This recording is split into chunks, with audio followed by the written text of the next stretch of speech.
Reactions of acids and bases. We've talked about neutralization reactions before. When we have an acid and a base reacting, we generally get salt, an ionic compound, and water forming.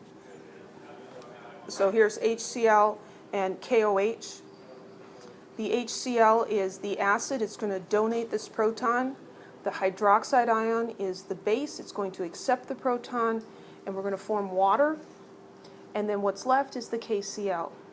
If we write the net ionic equation, all of these things are aqueous except for the water. Water can't be dissolved in itself. It's a liquid. So here we'd have H plus and Cl minus and K plus and OH minus. Over here we have H2O, K plus and Cl minus. And so the potassium and the chloride are actually spectator ions. And the net ionic equation for this reaction is H plus plus OH minus giving water. That's the net ionic equation for most neutralization reactions. Hydrogen ion from the acid, hydroxide ion from the base, they combine to form water.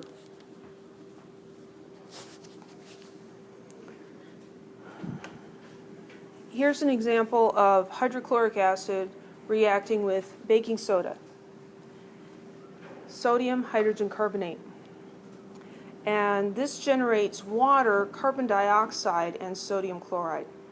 This is a gas evolution reaction, and we've looked at this before. If we think about just doing a double replacement reaction on this, which neutralization reactions are a type of double replacement, we've got the hydrogen ion and the sodium ion changing places. That's where the sodium chloride comes from. Then we get H2CO3, carbonic acid, forming. Carbonic acid is not stable in water, and it decomposes and forms water molecules and carbon dioxide. So this is another type of neutralization reaction. We do still get salt and water, but this time we're also getting carbon dioxide gas.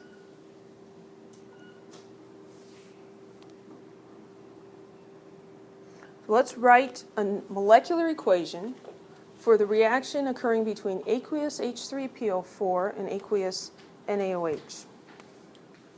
And there's a hint here. H3PO4 is a triprotic acid. So notice all three of these H's are written first. Those all can come off.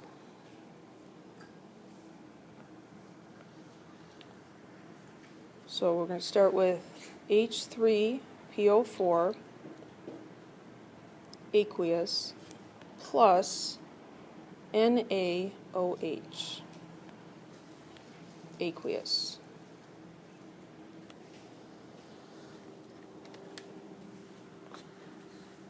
We can approach these as double replacement reactions. So the two ions we have here are H plus and PO4, 3 minus. And from sodium hydroxide, we've got Na plus and OH minus. The hydroxide ion is the base. It can accept a hydrogen ion.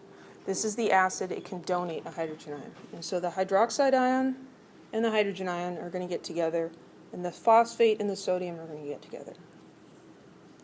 So sodium plus 1 charge, phosphate minus 3 charge. To put those together, we need 3 sodiums for 1 phosphate. And rules of solubility tell us that that's soluble. And then we're going to have H plus and OH minus, and that's going to form water, which is a liquid.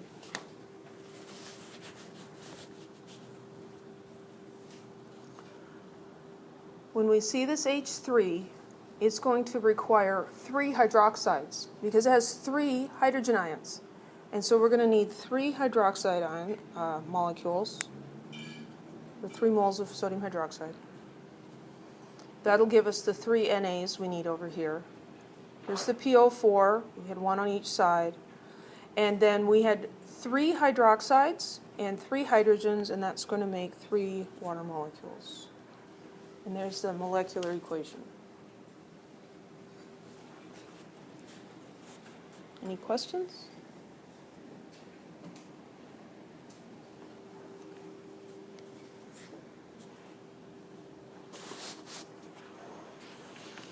Other acid reactions include reaction with metals.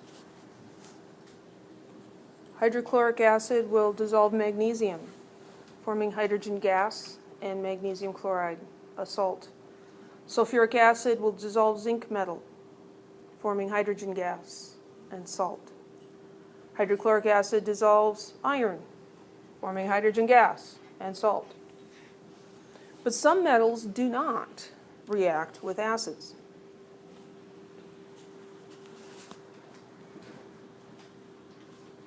This is a picture of magnesium reacting with hydrochloric acid, and all this bubbling is the hydrogen gas that's being formed.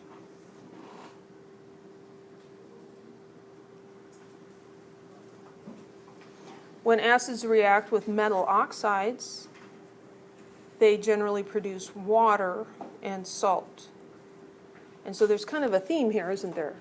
Acids react with bases to form water and salt. Acids can react with metals to form hydrogen ions and salt. Acids can react with metal oxides to form water and salt.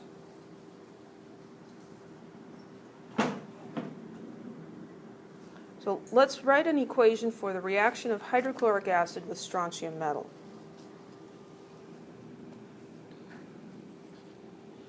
Well, hydrochloric acid is HCl, and that's going to be aqueous. Strontium metal is Sr. Because it's a metal, it's a solid. Acids react with metals to generate what kind of gas? Hydrogen gas. So hydrogen gas is one of the products, and the other product is a salt. Well, hydrochloric acid forms H plus and Cl minus in solution. So the strontium is going to form an ionic compound with the chloride. What kind of an ion does strontium make? It's in group 2. It forms a 2+ ion. Then we've got chloride. This is going to be SrC. That doesn't look much like an R, does it? SrCl2. Is that soluble? If we look at the solubility rules, chlorides are soluble except, and I don't believe that strontium is one of them. Silver, mercury, and lead. So that's going to be aqueous. Is this balanced?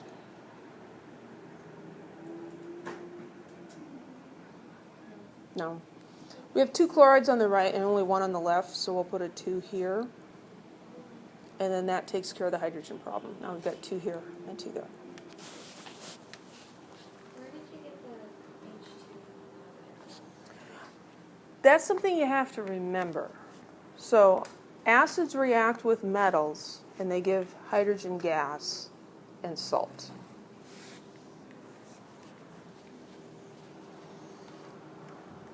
B is the reaction of hydroiodic acid with barium oxide. This is a metal oxide, and so the products will be water and salt. Hydroiodic. Hydro tells us this is a binary acid. It's going to be Hi.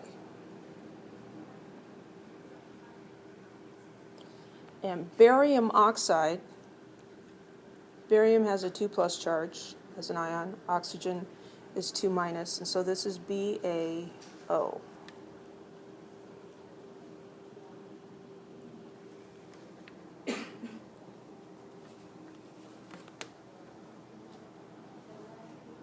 I don't think this was in any of our rules of solubility, so we're going to ignore its state.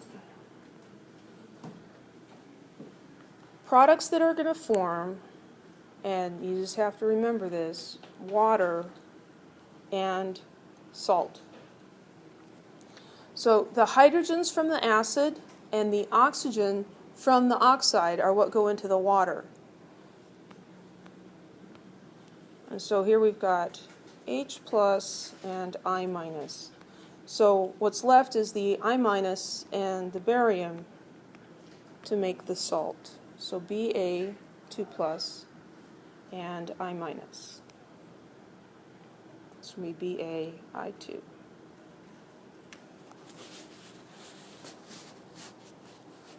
That one is, I'm pretty sure that one's in the solubility rules. That one's going to be aqueous. Is it balanced? No. 2 hydrogens on the right side, one on the left. So we needed 2 here. Now we have 2 iodides here and 2 iodides over there. 1 barium on each side, 1 oxygen on each side. Any questions?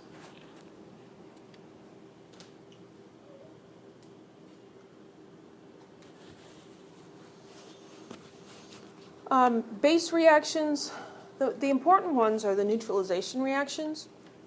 We've already talked about that twice. The only other kind is going to be the reaction of sodium hydroxide with aluminum and water. Most metals do not dissolve in bases, but aluminum does. In fact, you guys did this reaction when we made alum. Remember when we had those crystals that we left in the cabinet for a week? That was this crystal right here.